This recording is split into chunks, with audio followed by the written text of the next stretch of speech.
Hey everyone, welcome to the Council of Trent podcast. I'm your host, Catholic Answers apologist and speaker, Trent Horn. Today joining me is Jimmy Akin, senior apologist at Catholic Answers, and we're going to talk about apologetics methodology. So we talk a lot about defending the Catholic faith, defending Christianity here on the channel, but we don't often talk about the disagreements different Christians have when it comes to how we do that. How do we make a defense? What are the different ways we can do that? And you might have noticed that difference recently in my debate with Jay Dyer. So Jay is an Eastern Orthodox apologist, but he embraces a view of apologetics that focuses on presuppositionalism.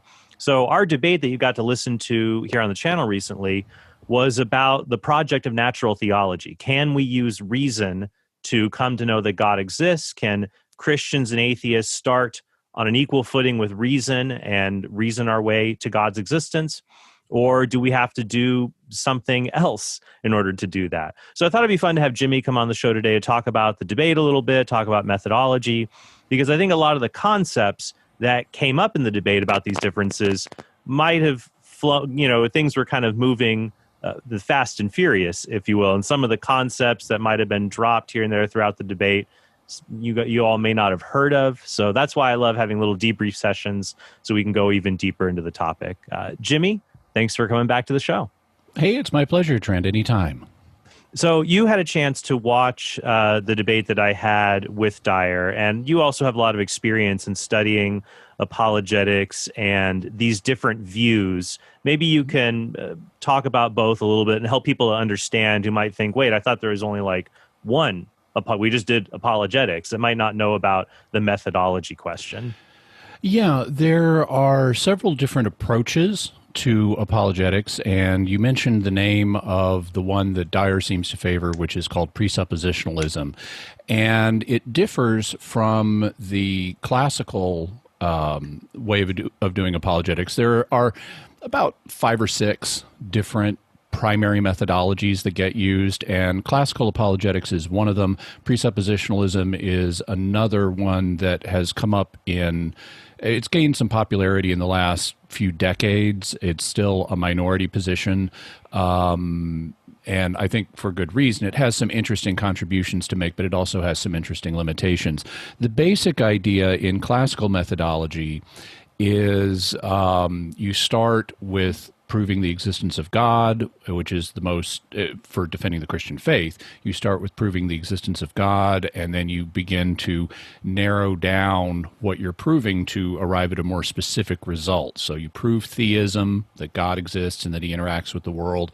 Then you move on to proving that Jesus is the Christ, and then you move on to proving, if you're Catholic, that the Catholic Church is the church that Jesus established. So that's kind of the classical methodology. You start broad and you get narrow. Presuppositionalism approaches the question from a different angle and says, well, we need to start by talking about what we're presupposing, because every view, no view starts from the ground up. Everyone presupposes certain things, and so we should talk about those presuppositions. And in order to make sense of the world, you need to presuppose either the truth of God's word, as found in Scripture. That's one common way of presenting presuppositionalism. Right. Or you need to presuppose a certain type of deity, like a triune God. But then once you've made that presupposition, it explains the world as we see it, and other competing claims don't explain the world unless you make that initial presupposition. So that's kind of an overview. Now, of course, apart from the issue of what methodologies should be used in presenting apologetics, there's then the question of technique, of how you present it. And since you mentioned you'd like this to be a bit of a debrief on the debate you had, I thought I'd comment on that. Sure. And so when I watch debates, I'm watching on multiple levels. On the one hand, I'm looking for substance, who is presenting the arguments for their position in a substantive way, who's laying good arguments and data on the table. But I'm also looking at it in terms of delivery. How is this going to come across to the audience for this debate? Who's being most persuasive? Who's honoring the rules of the debate? Who's breaking them? And things like that. Mm-hmm. And then also for online debates, I watch the Combox, and I see how people are responding. And most people who come to a debate, or I can't say most, but many people who come to a debate are really already convinced strongly of a position. And so they're going to root for whoever is advocating their position, no matter what happens. It's kind of like at a football game. The ref is always wrong when he rules against your team. Yeah, exactly. So you have diehard people who are going to cheer whichever person they're in favor of, no matter what happens in the debate. But I'm more interested in when people admit things contrary to their preferences, mm-hmm. because that tends to be more significant. If something's happened and someone says, well, even though I agree with this guy, I think my guy just blew it, or this other guy just made a really good point. Right. That's more significant. In the case of your debate with Dwyer, so you both had 15-minute opening statements. Right. And Dwyer went first. He was advocating the proposition that Christians should not use what's called natural theology. Natural theology is a way of looking at nature and reasoning to the existence of God. And this is used in the Bible itself. St. Paul does this, for example, and it's been widely used by Christian apologists and philosophers down through the ages. Right. Now, Dwyer began by saying, I'm not saying that there's no such thing as natural theology or that it could never be used in any circumstances. And that's an important admission. Right. Because it makes his case more tenable, since he's not going directly against St. Paul. He's acknowledging there is a way you could do this. Mm-hmm. You just need to frame it correctly. Right. And so then, as a debater, what he would need to do is say clearly to the audience, and here's how that is. And right. Here's how you need to frame it. And if you don't frame it this way, you're doing it wrong. And then he would be off and running, and he could explore that position and defend it. Well, people who are familiar with my work will know how I really try to be charitable and I really try to be gentle. Sure. And I'm going to say something now that actually is charitable because it's a message Dyer needs to hear, whether from me or from someone else. So it is charitable. It's meant to help him, but it's not going to be gentle, because if I said it too gently, it wouldn't have its impact. As I was watching the Combox, in the middle of Dyer's opening statement, mm-hmm. someone said, wow, Trent has already won. Hmm. And it wasn't just a flippant remark. There was a reason the person was saying it. I would have qualified it a little more. I would have said, well, Trent's already won if Dyer doesn't radically alter course later in the debate. Because Dyer's opening statement was absolutely incoherent. He was rushing through a prepared statement. He was using all kinds of fancy jargon that he was not defining for the audience. Right. He was constantly name-dropping other people and things they had written, which were not in evidence. I mean, right. You can say, oh, someone wrote in this paper that proves my point. Great. That doesn't prove it to the audience in the debate you're having. Right. You can't just cite people that way without, as if that's proof.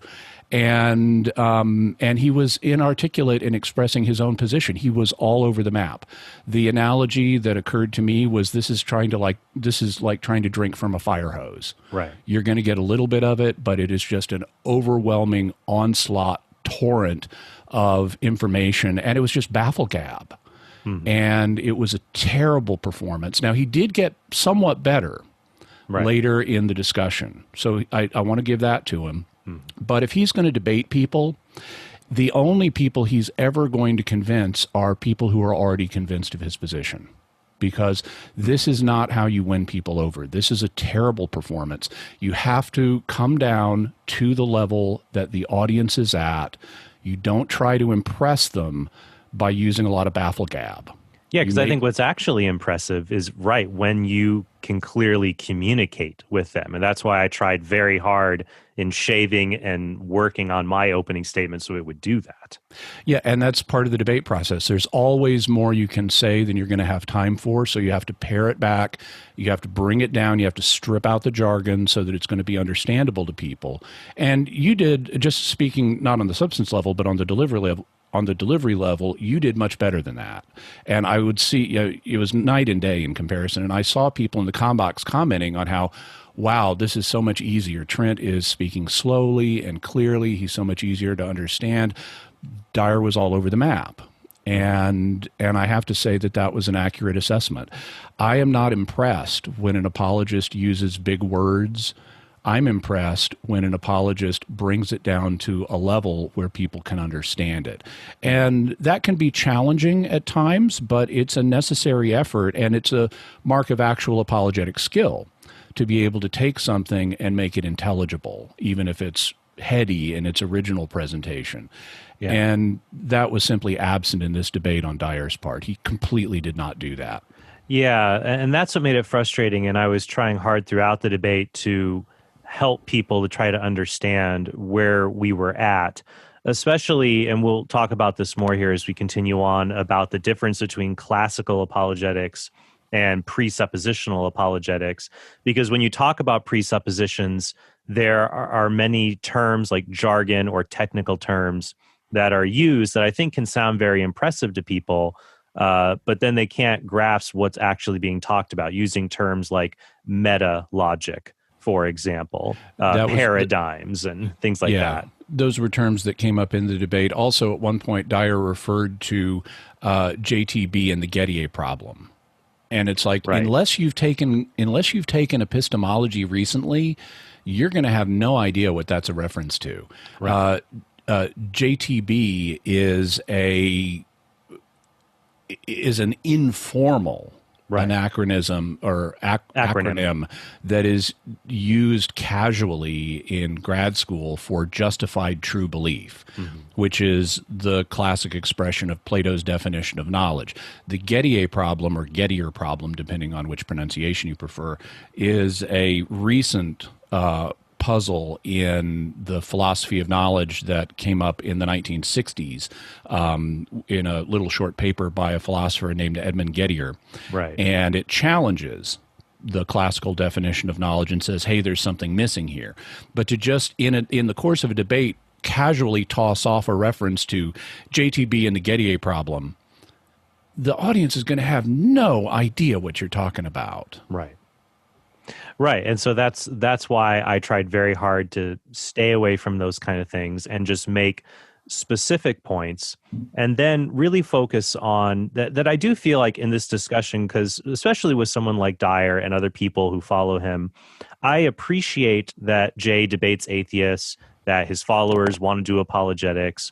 And so I think that is a very good thing. The thing that I'm most concerned about is, let's try to use the method that's going to be the most effective with the people that we're trying to reach, whether they're, especially if we're both, well, I guess a lot of them are Eastern Orthodox and we're Catholic. The people we're going to reach are either Protestants or usually, let's say, like atheists or non-believers. What's going to be most persuasive to them? And I hope to show in the debate that this kind of presuppositional approach, I don't think it's going to be persuasive on its own, or if you retrofit it enough to make it persuasive. I think that to say that it's different than natural theology, it's like a difference without a distinction. You're still doing the same kinds of things of saying, here's stuff in the world, it can't be explained on its own. Here's why only a certain concept of God can explain. At least that's what I was trying to run through in the rest of the debate.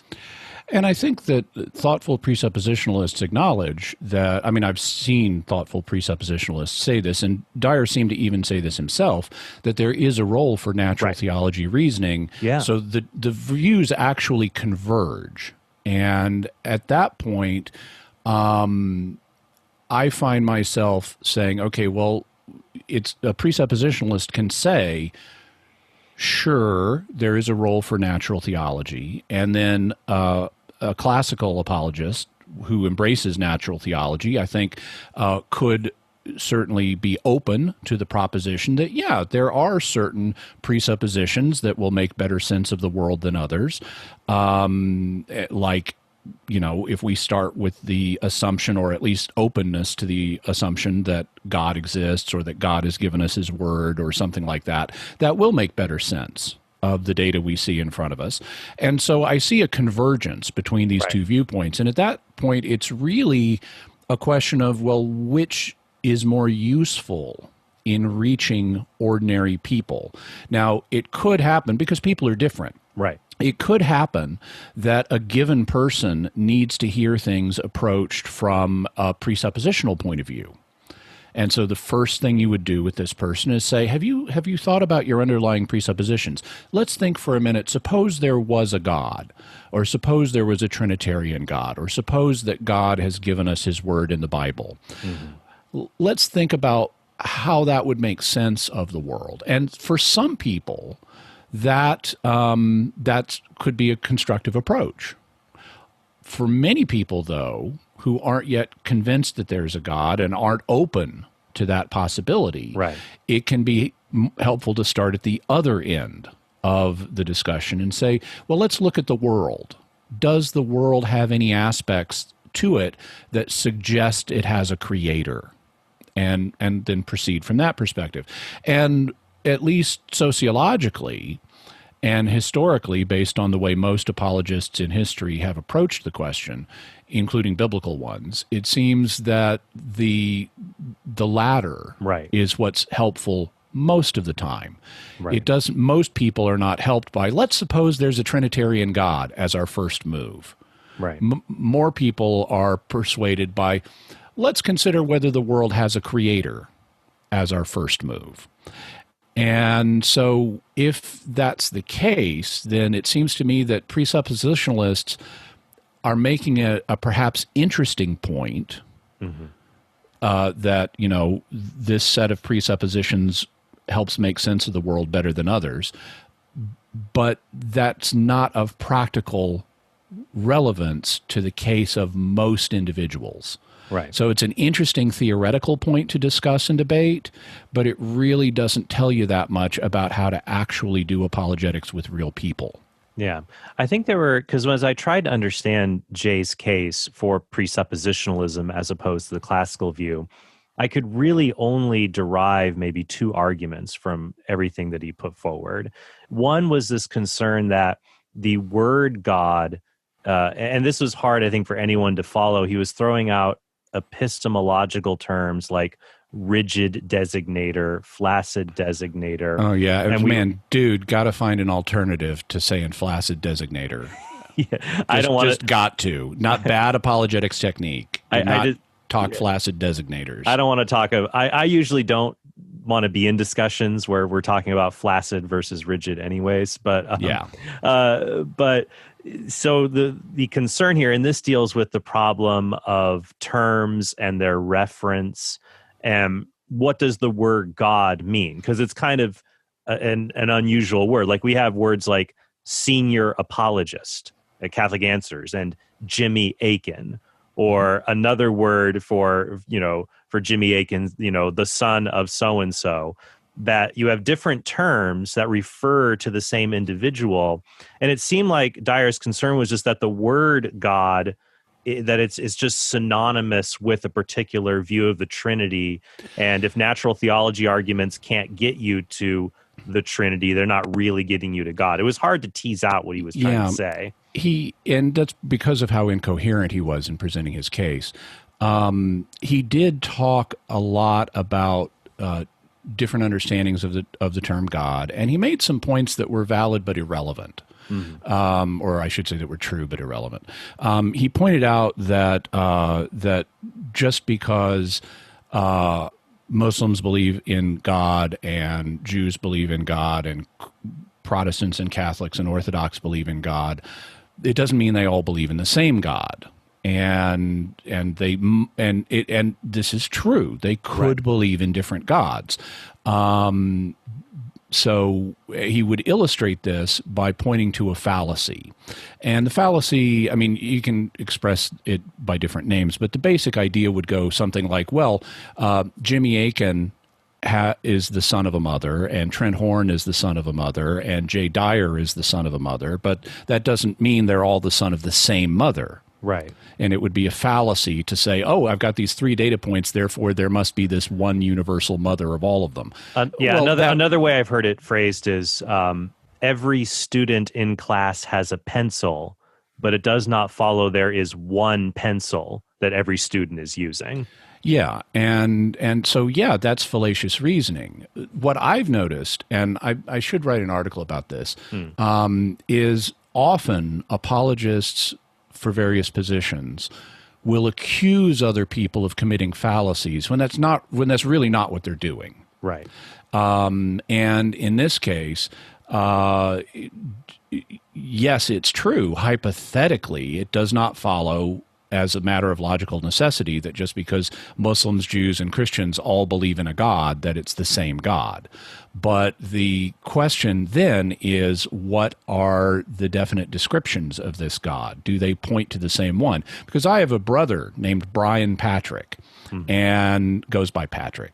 And so Jimmy Akin is the son of a mother, Patrick Akin is the son of a mother, and it happens to be the same mother. Well, why is it the same mother? Because it fits the same definite description. Our mothers both had the same name, they were born in the same place, on the same date, to the same parents, it's the same person, and they had and my mother had no twin sister. So so it's the same mother. The one mother we both share fits the same definite description.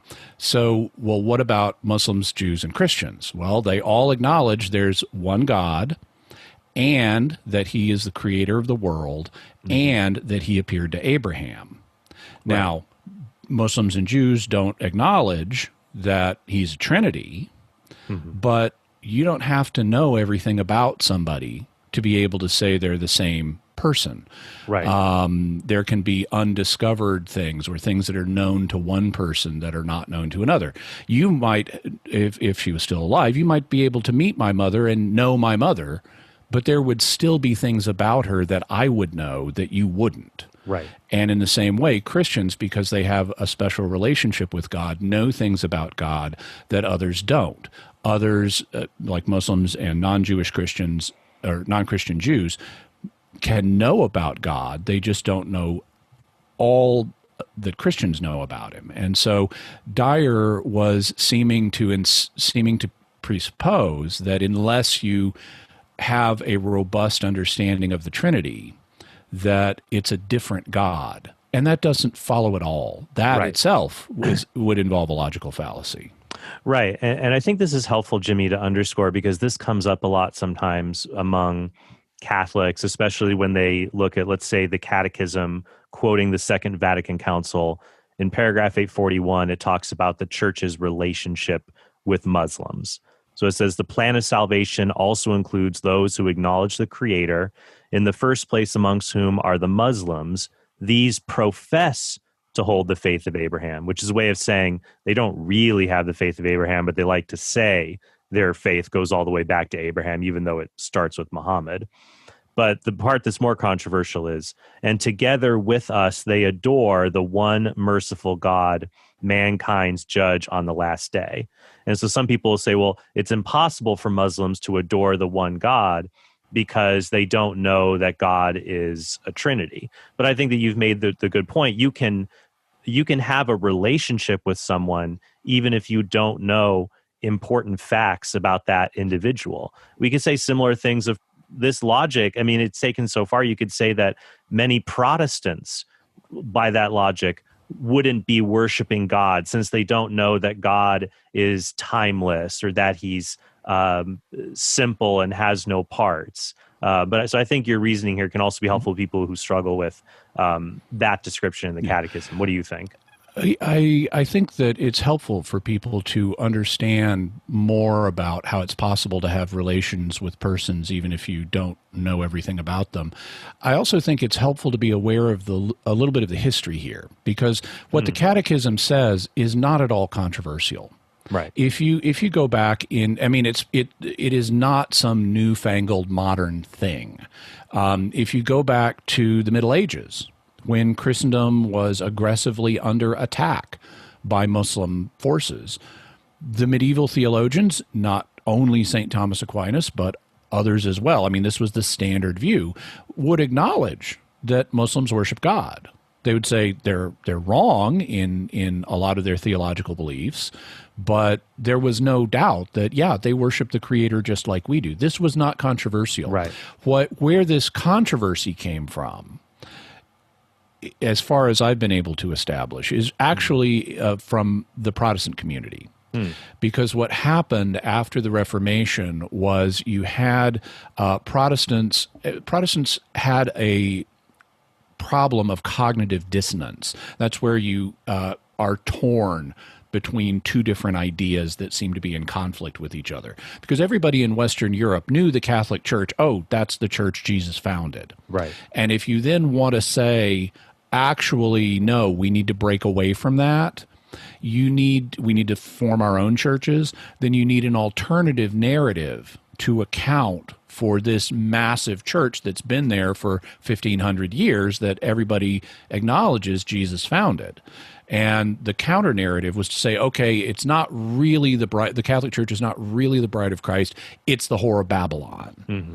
And we're the true Christians, and Catholics are not true Christians. Mm. And in order to say they're not true Christians, that must mean they're worshiping a false Christ. Mm. And so they have this false understanding of God, this false understanding of Christ. That's why they're not true Christians, and that justifies us in being in separation from them. So at that time, they would not have said, Catholics and Protestants, though we differ, we both worship the one true Christ. They would say, no, we don't believe that at that time. Well, many Protestants would agree to that, mm-hmm. but others would not. Okay. And it's the others that became very common.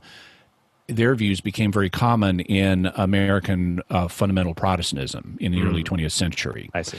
And so they would then say, okay, Catholics are not real Christians. They don't really worship the true Christ. They don't really worship the true God. And then they took the next logical step and said, well, if Catholics don't worship the true Christ or the true God, then obviously Muslims don't, because they're even less like us than Catholics are. Mm-hmm. And so this idea that Muslims don't worship the true God really got, from what I've been able to tell, really got started in fundamental Protestant circles. And I'm using the term carefully. There was a group of books in the early 20th century called The Fundamentals that were circulated in the Protestant community, and advocates of the books, known as the Fundamentals, were called fundamental Christians or fundamentalists. That's where the term comes from. Right. And that group of Christians then said, okay, Catholics aren't real Christians, Muslims don't believe in the real God, and then that view kind of backfilled into some Catholic and, I gather, Orthodox circles from Protestantism. Interesting. And I wonder if Jay Dyer may have I don't know the details of his biography, I wonder if he has a Protestant background and may have picked it up in those circles. I think he might have attended a Protestant seminary at one point. So I'd have to go back to his bio. It's interesting, Jimmy, the point you raised about this not being controversial. When you go back to the Catechism of St. Pius X, Pope St. Pius X, in the early part of the 20th, I think the first decade of the 20th century, this is what it says about Muslims, though it uses language that would get you canceled nowadays. But this is what it says in question 12. Who are infidels? Infidels are those who have not been baptized and do not believe in Jesus Christ, because they either believe in and worship false gods, as idolaters do, or like polytheists, or though admitting one true God, they do not believe in the Messiah, neither as already come in the person of Jesus Christ, nor as to come, for instance, Mohammedans and the like. So he makes a distinction there. You've got people who worship false gods, idolaters. You got some who believe in the one true God, but they don't recognize the Messiah, and they're not like Jews who recognize the law of Moses and hopeful Messiah. But it's interesting, even there you see the recognition. And one thing that I think could be interesting to bring up now concerning your debate was Dyer, as we said, placed a great deal of emphasis on the ambiguity of the term God. Right. And how it can mean different things. And he pointed out, and he was correct on this, that terms like hypostasis and prosopon, which are the terms connected with the word person right. In the early ecumenical councils, really acquired their technical meaning at these councils. Right. And he's right about that. They did. And hypothetically, you could say, well, if you're going to use these terms precisely, then we need to acknowledge how they were formed, and that's quite true. But it doesn't mean you have to use those terms in their technical senses as your starting point for dealing with someone. One of the things that you find out if you study the history of religion, including Christianity and Judaism, is the terms for God, were widely shared. They were not unique to the Jewish people or to the early church. And so in Hebrew, you have terms like El and Elohim, which both mean, and Elah, all of which mean God. In Greek, the word is theos, for God. And these terms have a wide range of meaning. And Dyer even pointed some of this out, that Elohim can mean different things. It can mean... like a judge, even. Yeah, I find that the case for that somewhat limited, but it certainly can mean different things. In the Old Testament, you can show that the term refers to even departed human souls, for example, and the one true God that's the creator, and the gods of all the other nations, and things like that. Now, the people in the ancient world, prior to the Council of Nicaea, did not have a robust, precise understanding of the Trinity. In fact, if you're talking to a typical polytheist about a God, and so I'm going to tell you about my God here, he's the true God, he's the creator. Well, you're giving them information they wouldn't already have, because to them, most gods were not creators. They were finite beings that were actually created beings themselves and were part of creation. Right. And so if you are aware of, okay, this is how the term God was being used, it was being used in this very broad, unrefined sense. But the natural starting point for talking to someone is using the language they're already familiar with. So I'm going to talk to a pagan about God, and I'm going to tell them about the true God. And we see Paul doing this in Acts 17. And Paul does not say, okay, guys, we need to begin by redefining our term God. Here is what prosopon and in Latin and hypostasis in Greek mean in the context of this discussion. There is one God in three persons, and now let's start talking about him. That's not the first thing Paul does. Paul starts with, oh, I saw you had an altar to an unknown God. And the Athenians had reasoned that, okay, there's going to be a God that's not part of our pantheon, but we ought to show him worship. We ought to show him reverence. So let's do that. We'll make an altar to an unknown God. And they were right. Right. And Paul says, what you've worshipped in ignorance, I now proclaim to you. So Paul acknowledges they were legitimately worshiping God. Right. They were giving him worship. Even though they knew nothing about him and certainly did not understand him as a Trinity. And so what Paul then does is he takes their naive, unformed view of this God that contains elements of falsehood because they're not assuming that this God is the creator, right? Much less that he's a Trinity. And then he begins to purify it and refine it and give them a deeper knowledge of it. And that's essentially the strategy that is used in classical apologetics. You start with a broad understanding of God that you can prove by looking at the world, and then you progressively refine that picture and supplement it by divine revelation and so forth to give people a more accurate, detailed knowledge of God. And so we see that in Scripture. We also see the same thing in science. One of the things that occurred to me as I was listening to Dyer state his case is that there's essentially, just off the top of my head, I immediately saw a parallel in physics.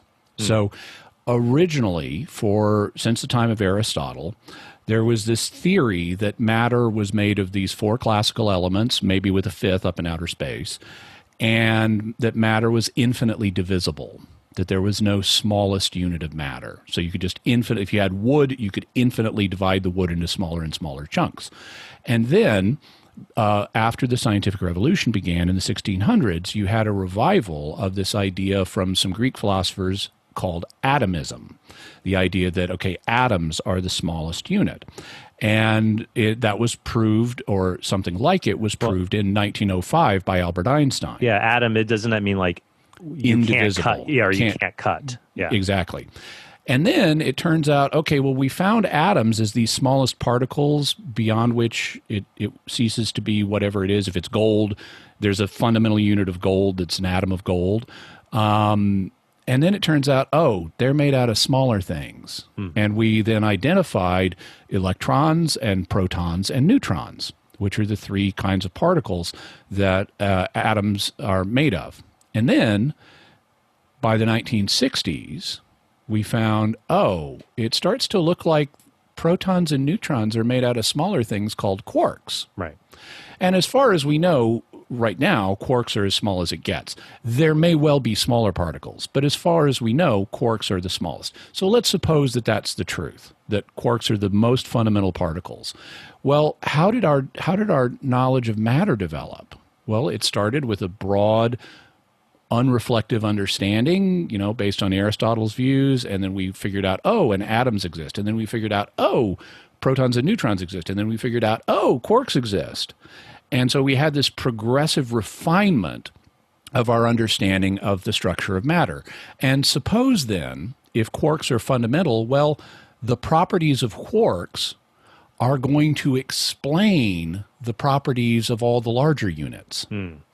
And so if you could start by saying, okay, let's presuppose these things about quarks. And if we do, it'll make better sense of the world, the material world we see around us, than if you make other assumptions like quarks aren't real or they behave some other way. I see. And yeah, it's true. Once you reach the point of quarks, you can say, okay, our beliefs about quarks better explain the world than an alternative set of beliefs. So we could develop a kind of physics presuppositionalism around quarks. But that's not how. But you have to get there first. That's not how we got to quarks. And in the same way, how people get to God is typically not by leaping straight to the Trinity level. It's certainly not how it played out in history and God's progressive revelation. And that's what I think was a controversial point in the debate. And I've seen online, some individuals, you might call them more. And I don't know how this is cashed out in Eastern Orthodoxy, whether it's a primary view. I suspect it's more fundamentalist, if you will, that, oh no, the patriarchs and possibly even any of the Jews worshiping Yahweh, they knew God was a Trinity. I thought that was a very odd thing. And I was very clear. I said, knowing that, because you could believe in God and you would, if God is a Trinity, you unknowingly believe, or you have implicitly in seeing God's glory, you see the Trinity. But I was clear, well, no, these people did not have the same knowledge of the Trinity we do. Yeah, and the claims that Dyer appeared to be making regarding knowledge of the Trinity prior to the time of Christ, to put it charitably, would be very difficult to support historically. He, at one place, quoted Jesus as saying that Abraham had a knowledge of the Trinity because Jesus refers to Abraham as having seen me. And that's a misquotation. I assume he's going by memory there, but that's a misquotation of John 8. And what Jesus actually says in John 8 is that Abraham rejoiced that he would see my day. And that can mean a bunch of different things, like Abraham believed in the resurrection of the dead and therefore would be alive in the future Messianic age. That does not mean Abraham believed that God was three persons, one of whom was Jesus. That's a different claim. Now, you can show that there were intimations of the idea of some kind of plurality in the Godhead prior to the time of Christ. It would be hard to say, 1000 BC in the time of King David, or even further back than that, in the time of Abraham, that this was the case. But you can show that in the centuries leading up to the time of Jesus, there was some awareness that there may be a plurality in the Godhead. And so you had some figures, some authors talking about, like, okay, there's Yahweh, and then there's the lesser Yahweh, who can be identified with the angel of Yahweh. Right. And that actually is what Jesus is in getting himself in trouble with when he's in front of the high priest. And the high priest says, tell us plainly if you are the Son of the Blessed. And Jesus says, well, from now on, you're going to see the Son of Man coming with the clouds of heaven. And that's a reference to Daniel, to the book of Daniel. Right. And that passage in Daniel is one of the ones that was taken as applying to the second Yahweh is coming alongside Yahweh. And so that's why the high priest, so Jesus is saying, yeah, I'm the second Yahweh. And that's why the high priest then tears his robes and says, you've heard the blasphemy. Why do we need any more witnesses? Mm-hmm. And this became known as the two powers in heaven doctrine. And in the second century and following, it was deemed heretical in the Jewish community to hold to the two powers in heaven doctrine. But it was there at least in the centuries right up to the time of Christ, but it wasn't clearly formulated. Right. And certainly not everybody had the understanding Jesus of Nazareth is the divine Son of God. Right. If Caiaphas had had that understanding, he wouldn't have torn his robes. Right, yeah, and that's why I picked the patriarchs, and then even just like a faithful Jew in the exile, that they worshipped God, but they did not know God as a Trinity. If they did, why wasn't knowledge of the Trinity more widespread? I agree with you that historically it's just you can't support it. Yeah, it's an untenable position. Instead, that no, you're right. When we understand who God is, God's revelation is progressive. We see that through salvation history, and helping people come to know who God is. And I think a strength of classical apologetics is that it really coheres with human nature, that we learn things in a progressive way. It's like how God treats us. If you look at salvation history, he took people step by step, learning who he was, what his saving plan was, instead of just dumping it on everyone right at the beginning to be grossly misunderstood. I think we can learn a lot from that as classical apologists, that we kind of walk people through understanding God and his revelation in a kind of progressive way. Mm-hmm.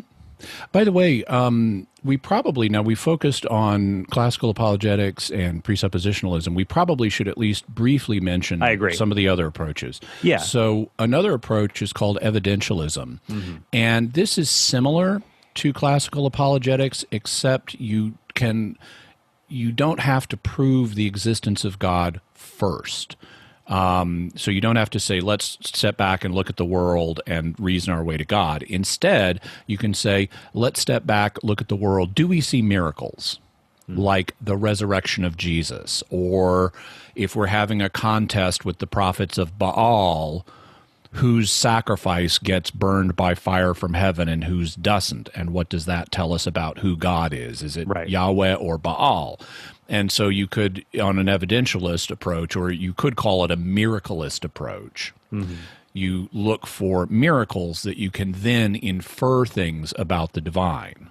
So if you see, Jesus is raised from the dead, we have good evidence for that, well, then Jesus, as the one who was resurrected, is qualified to interpret this event for us. And he says, well, I was raised by the one true God who's the creator, and I'm his son. Okay, that's good to know. And you've just given us good evidence for that by rising from the dead. And that's similar to what we read in Acts. It seems that's very central to the proclamation of the apostles, that Jesus' identity is vindicated by his miracles. Exactly, and particularly by the resurrection. And so this is an approach that has traction in Scripture. Another approach is known as the cumulative case approach. Before we jump to cumulative case, thoughts on that? Yeah, I would say it's interesting. Presuppositionalism and classical apologetics seem very apart, though I think we have discussed their commonalities where they can merge together. I think evidentialism and classical apologetics share much more in common, and someone who would identify more as a classical apologist, and that's kind of the tack that I'm most oriented towards, would find a large amount of agreement. I would especially say if you are engaging another theist, like a Muslim, for example, or someone else, I think miracles might be the arrow that kind of breaks the symmetry between the religions. My only concern is I think that for non-religious people or atheists, it can be difficult for them to entertain the possibility of miracles and the laws of nature being broken if there isn't a supreme, if they don't already believe there's a supreme power in governing the universe that is capable of doing that, if you see where I'm going with that. I do, and and that kind of points in the direction of the last of the methodologies that I want to mention. Sure. But I'll get there in just a moment. Just serving it quickly. Cumulative case apologetics is the idea that the truth of the Christian faith doesn't rest in a certain set of propositions that you prove one by one in a systematic manner, like in classical apologetics. First, we prove God exists, then we prove Christ is his son, Jesus is the Christ, then we prove that the Catholic Church is Christ's church. That's a kind of stepwise ordered proof, kind of like a mathematical proof. You do it one step at a time. Right. And the cumulative case view says, okay, maybe that works, but that's not what convinces most people.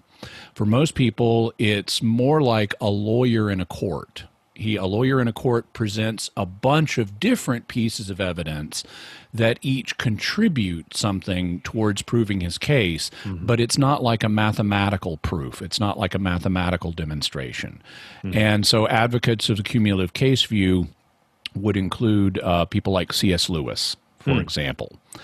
My view is sort of so let's see, we did classical, presuppositional, evidential, cumulative case. There's also another one called Reformed Epistemology, but that's very specialized. We probably don't want to get too far into that. That's fine. The view that I take is a practical view. Yeah, it's a practical one, and I call it Toolbox apologetics. And the idea is what you're trying to do, the apologist is like a workman who is trying to help a client. And just like if you have a plumber or a carpenter over to your house, you have something you need fixing, and he's going to have certain tools and in his toolbox. And what tool he pulls out will depend on the nature of the thing you need fixed. And so my approach is to say, okay, I'm like a workman. The person I'm talking with is my client. They have something they need fixed, whether it's a false belief or a lack of confidence or something like that. And what I'm going to approach them with is not a systematic program, unless they happen to need it. It's not going to be a systematic program of, let's start by proving the existence of God and move to smaller things, or let's start with miracles and jump to God, or let's start by presupposing a triune God. I mean, maybe an individual person needs that approach. Right. But I shouldn't be thinking inside of those boxes. I should be aware of them so I can use them if needed, but many people need something completely different. And the example I use to illustrate this is back in the 1990s, right after email became a thing, I got an email from a woman in a Muslim country, and the email was titled, "My Heart is Searching for God." And it turns out this woman had been raised Muslim, but had gone to America for college. And she had seen Christian societies in a Christian society in America and how it differed from Muslim society. And what specifically spoke to her was the treatment of women in Christian culture compared to in Muslim culture. And so in writing her "My Heart is Searching for God" email to me, what she wanted to know was not, does God exist or who is his prophet? She wanted to know, what is the Christian view of women? And that's what she needed addressed. And it would have been stupid of me to try to back up and say, well, let's talk about how we know God exists and how Jesus is his son and how the Catholic Church is his church. What she needed was an understanding of the Christian view of women. and how it differed from what she had been taught, which she was already aware of, obviously. And so that's an illustration of how I think apologists need to be responsive and adaptive and take this toolbox approach to the needs of individual people rather than trying to mainline everybody through one of the classical systems, as useful as those systems can be in individual circumstances. Yeah, your approach reminds me, two scripture verses come to mind. One is 1 Corinthians 9, where Paul says, to the Greeks I became a Greek, to the Jews a Jew, I become all things to all men that I might win some. So he modifies, and we see this in Scripture when Paul is debating other Jews. He'll cite the Old Testament. In Acts 17, speaking to the Greeks, he makes no mention of the Messiah or the Old Testament, because that wasn't common ground that they shared. The other is Matthew 6:21, where Jesus says, where your treasure is, there also your heart will be. So like with this woman, like her, you're starting with what is it the person values the most, and how is that better incorporated into account at the time? At the moment. At the moment. At the moment, what do they value the most, and how is that incorporated into the Christian or into the Catholic worldview? So, I think that's really helpful.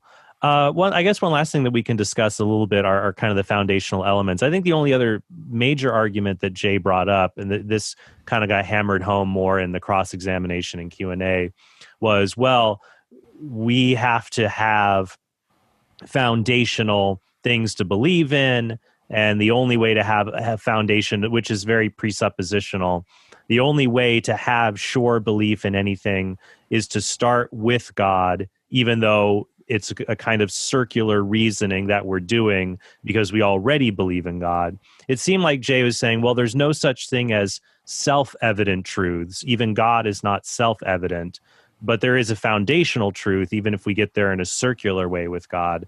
And so we had a disagreement about, and I mentioned a piece of jargon called Agrippa's trilemma. Yes, and that also known as Munchausen's trilemma. Right. And this is the question of how do we know what we know, which is also a key dispute between classical apologetics and presuppositional. Might be helpful to discuss that a little, but the mainstay of the trilemma, and I tried hard in the short time I had to explain this, that to say that I know X is true, how do you know it's true? There's like three options. You could keep saying, how do you know that? How do you know that? How do you know that? Infinitely, and that would be the infinite regress. But it seems like we couldn't really know anything if we just had infinite regresses. You could say, I know this is true. I know A is true because of B, and B is true because of C, and C is true because of A. And you could do that, which would be a circle. But that seems, circular reasoning just seems illogical too. The other option then would be foundationalism. I know A is true because when I consider A, I do know it's true. It's self-evident to me. And that was kind of, I think, heart of our kind of disagreement for Jay, saying, we can't do natural theology because it relies on self-evident truths. And he's very skeptical we can have any of those without God. So I guess that's the best way I can re-summarize that part of the debate for everyone we were disagreeing about. Yeah, in this case, what struck me, or what strikes me, is that the two of you were, perhaps I shouldn't say it that way. So this is another issue where he was getting into some pretty deep philosophical waters, because he was the one that brought up foundationalism. Right. And foundationalism, for people who may not be aware, is a subject that comes up in philosophy in a field called epistemology, which is the study of knowledge, what knowledge is, how we know it, and so forth. And the question is, one of the questions is, if you believe something, what's your justification for that belief? Why should you believe that rather than something else? And then this gets us into different theories of justification. One of the theories of justification is known as foundationalism. And the idea is that you should have a solid foundation for all of your beliefs. And so let's say I believe in electrons. I should have a solid foundation for that that's presumably based in experiments that have been run. And, well, how do I know those experiments work? Well, it goes back to even deeper principles. The classic version of foundationalism was proposed by René Descartes, the French philosopher. And he said, okay, I'm going to use a method of doubting everything I can, and I'm going to strip away anything I could possibly doubt, and I'm going to get down to a set of things I cannot doubt, and then that will be my foundation that I build all of the rest of my knowledge on. And he got down to, I think, therefore I am. And Dyer pointed out that that itself has been subject to criticism, which is true. Just because you appear to think doesn't mean you're actually thinking, and just because something seems to be the case doesn't mean it actually is the case. So there have been alternate proposals like, I appear to think, therefore there is the possibility of a thought. And even that you can question. But in the debate, you were advocating a version of foundationalism, and he was taking exception to that. He was saying, no, we shouldn't try to find undoubtable or obviously true beliefs. We should instead just presuppose certain beliefs. And it's legitimate to do that because there's no effective alternative. And that's a debate that can be had. Personally, my inclination is I'm sort of a naturalist in that I start by looking at how do people actually form their beliefs. And I don't think they use foundationalism or presuppositionalism. I think that I tend to favor what's called the coherence theory of justification in terms of what people actually do. People have a certain set of beliefs. Some of them are innate. They're programmed into us before we're born. They fall right out of our genome. But we have a certain set of beliefs, and then we take in data and we form new beliefs based on that data, and we have this kind of web of belief. That's an image that's often been used for coherentism, and then we modify our beliefs based on new data. And I think that's how people actually form their beliefs. And it's an interesting academic question. Well, suppose we're imagining an idealized person. How would an idealized person do it? And I think if you're asking that, well, ultimately you're going to run into some fundamental axioms because infinite regresses don't work with finite human consciousness. There has to be a starting point. The question is, what's the reasonable starting point? And I have some sympathies to foundationalism here in that I think there are certain, if we're thinking about an idealized thinker, there are certain starting assumptions that seem very hard to deny. They are so intuitive, like law of non-contradiction. It's so intuitive, it's very hard to imagine thinking without a principle like that. And so even though they might be doubtable in some sense, I think they so strongly recommend themselves to us that they are a logical starting point. And I would agree with you. And I didn't want the debate to be too derailed into specific theories of foundationalism because there are different ways. I felt like Dyer should have, Dyer, if you want to debate these issues, just have a debate on epistemology. Right. And that's what he tried to take to boil natural theology down just to this particular question. But I think most people, when they just start to think about it, no, there are beliefs that seem evident to me, something can't be true and not true at the same time. A skeptic can always doubt anything. It's just kind of what they do.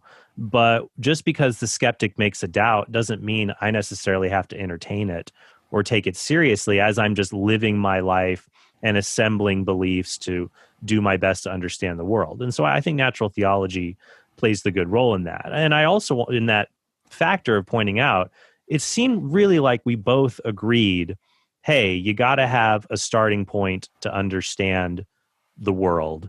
But I still think one of the fatal flaws is going to be if we try a presupposition that is only justified in a circular way, if it's only justified in a circular way, then you have no way to know which presupposition you should choose. Or at least, especially someone on the outside, looking at all the different presuppositions, how are they supposed to do that without some kind of objective way to make a decision amongst them, if you see what I'm saying.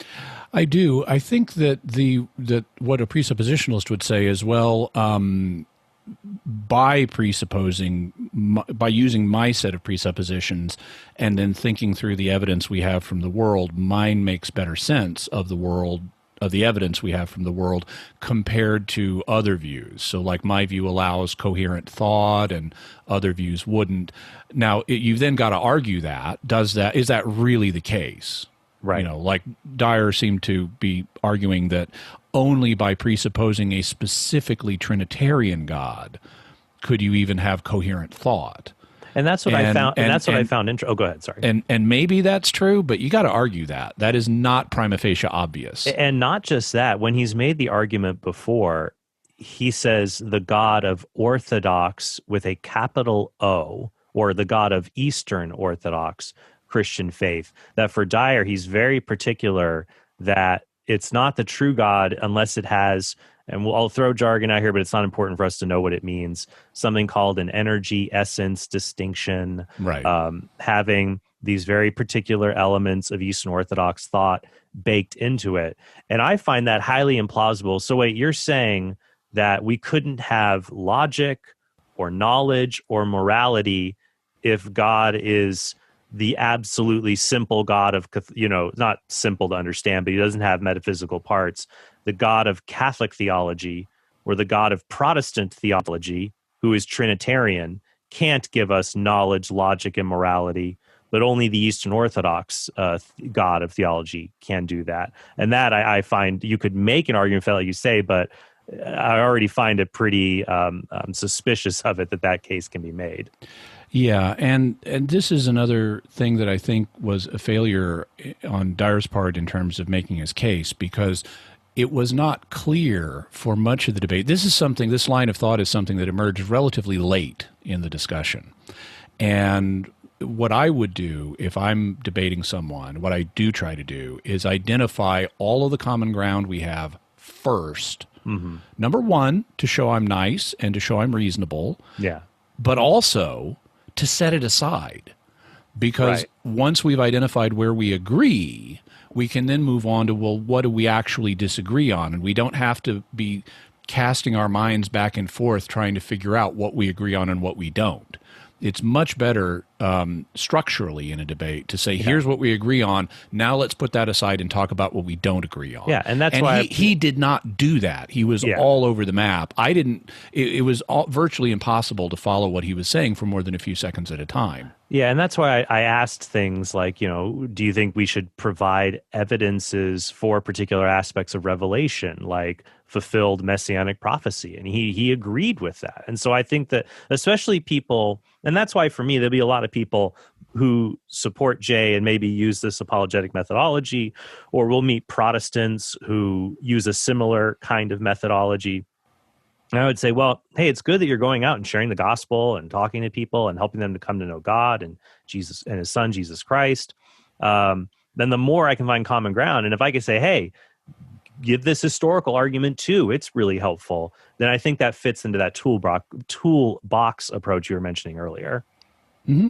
Yeah. And I think in a way there's something audacious. And I think that, my impression is that Dyer strives for audacity, but there's something audacious into trying to say, not only do you have to presuppose the existence of God, and not only the Christian God, but specifically my denominational understanding of the Christian God, and try to use it as a sort of bootstrap into Eastern Orthodoxy approach. Yeah. I think it would be sure, as a Catholic apologist, I'd love it if I had a one-stop, you must be Catholic to understand anything argument. A Catholic ontological argument would just be wonderful. But I think that's a little too convenient. I think that even if such an argument existed, it would transcend the ability of most people to benefit from it. And it's just going to be better to reach people where they are and not try to prove everything all at once, and to take a more piecemeal approach. I would agree with that.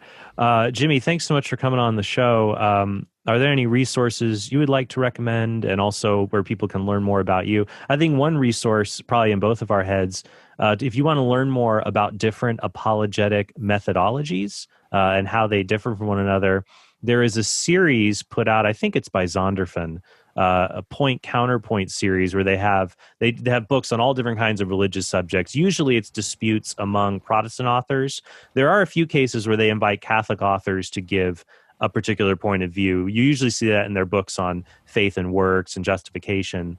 But they do it. There's a 5 views book on apologetics. Right. 5 views of apologetics. The editor was Steve Cowan, Cowan, who was my old office mate in grad school. Oh, wow. We were in the same philosophy program. And so I know him personally. I was delighted. He's an evangelical, and I was delighted to see when his book, 5 Views of Apologetics, came out, and he has different people writing from the different perspectives, and they debate each other on the different merits of these. Also, if you'd like an assessment of the different views from their strengths and weaknesses, their contributions and limitations, from a Catholic point of view, check out my Introduction to Apologetics course at the Catholic Answers School of Apologetics. Just go to schoolofapologetics.com, and it's the Introduction to Apologetics course that you'll want, and I go through the different methodologies as well as a lot of other stuff to introduce the topic. Perfect. And then, of course, everyone, don't forget to check out Jimmy Akin's Mysterious World podcast. Where can people go and find that? It's all over wherever you find podcasts and on the internet. So just type in Jimmy Akin's Mysterious World and it will come up. This episode is going to go out Monday, right? Yeah, or we're probably going to shoot for Wednesday of first week in November. So you have any fun stuff coming up for November? Yeah, so for Friday, for November in general, we're going to start on the first Friday of November by talking about the reported canals of Mars that were spotted by astronomers in the 1900s and how they led to a big enthusiasm for the idea there was a civilization on Mars. Then the second Friday, we're going to look at the scientific evidence we have concerning whether there is life on Mars. And we have more evidence than you might think. Then for the third Friday in Mars, we're going in November, we're going to be it's going to be the 50th anniversary of D.B. Cooper, the famous hijacker who was very gentlemanly and leapt out of the plane in mid-flight, taking the money with him, and was never seen again. So we're going to be looking at the mystery of D.B. Cooper. Until his series on Disney+. Yes. So lots of interesting stuff coming up. Yeah. Oh, that sounds wonderful. So everyone, be sure to check out Jimmy's course, schoolofapologetics.com, as well as Jimmy Akin's Mysterious World. Jimmy, thanks so much for being here. My pleasure. And thank you guys for watching. I hope you all have a very blessed day. Hey, thanks for watching this video. If you want to help us produce more great content like this, be sure to click subscribe and go to TrentHornPodcast.com to become a premium subscriber. You'll help us create more videos like this and get access to bonus content and sneak peeks of our upcoming projects.